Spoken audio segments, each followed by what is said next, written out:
dacwad ka dhan ah xeerka doorashooyinka oo loo gudbiyay maxkamadda sare ee dalka. Qaar ka mid ah xisbiyada mucaaradka ee ka jira dalka ayaa dacwad khusaysa sharciga doorashooyinka oo ay meel mariyeen xildhibaanada labada aqal, sidoo kalena uu saxiixay madaxweynaha Soomaaliya Mudane Maxamed Cabdullaahi Farmaajo maanta u gudbiyay maxkamadda sare ee dalka.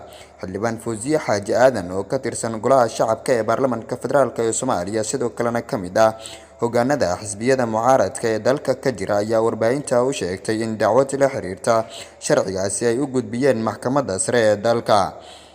Fawziya oo mar soo noqotay ra'iisul wasaare ku-xigeen xilligii dowladii Xasan Sheekh Maxamuud ayaa carabka ku dhufatay in qodobo qaar ah ee sharciga doorashooyinka qaarna ay ka soo horjeedaan dastuurka iyo shuruucda dalka, sida ay hadalka u dhigtay.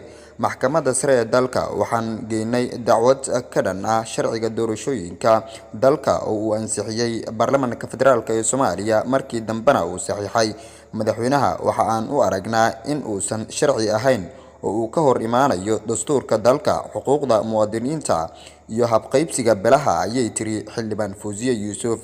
Sidoo kale waxa ay intaasi ku dartay in lagu degdegay ansixintiisa isla markaana looga faa'iideystay Baarlamaanka Soomaaliya iyadoo dano gaar ah laga leeyahay.